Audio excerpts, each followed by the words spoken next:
My name is Heidi Hautala. I'm the president of the Green European Foundation, and I have been here in the Ukraine, in Kiev and Donetsk, for a small fact-finding mission with my colleague from the Czech. I'm Ondrej, Liska. I'm the chairman of the Czech Greens, and we are special envoys of the European Green Party on a fact-finding mission in Ukraine and in the east of Ukraine.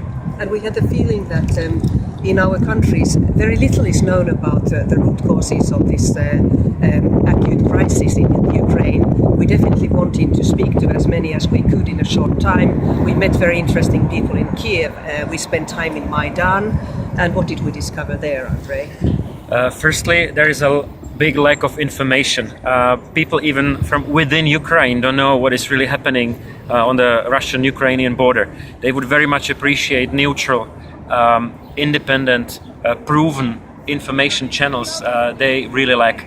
Most of the media are actually owned by oligarchs. The official channel of the government is not reliable, and so there are people working in the flats, apartments, like really in the underground, trying to spread objective information, neutral information to the public. So what we think would be crucial is that the civil society will be stronger and that they will be more visible also here in the east and not just in Kiev and Maidan. And we believe that there are very, very good initiatives at the civil society level on checking facts and spreading impartial information about what really is going on.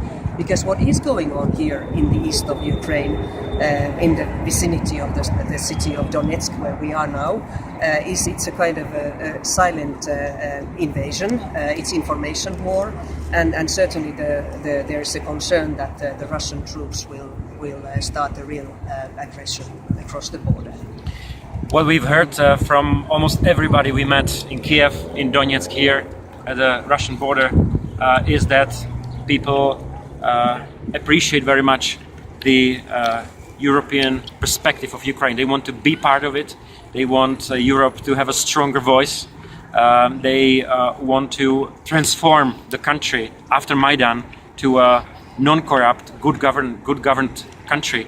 However, the split in the country is not as it's presented in the media, even in the West. It's not the language that splits the society. It's more actually the split between the oligarchic systems in the regions.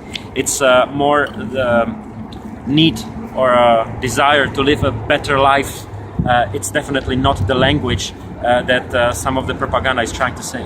One of the things is that a lot is being said about violating human rights on each side of the conflict, and I think it would be very, very useful for attaining peace if, for instance, the United Nations would start an independent international inquiry into what really has happened here almost daily.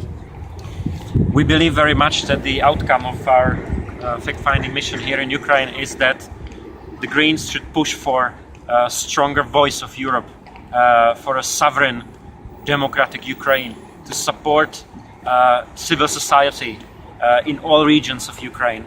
And thirdly, we need information that is independent, that is neutral, and this is the role that Europe should play. And we definitely have been taken by the fact that we don't really see a divided country. We see people who are coming from different cultures and socio-economic milieus who have concerns, but we certainly see that it's possible to build a united Ukraine, which is a democratic Ukraine. It will be taking time, but we both certainly will do our utmost that the European Union will play a more active and a more clear role in this process. So that's something that we're going to do. Thank you. Bye-bye.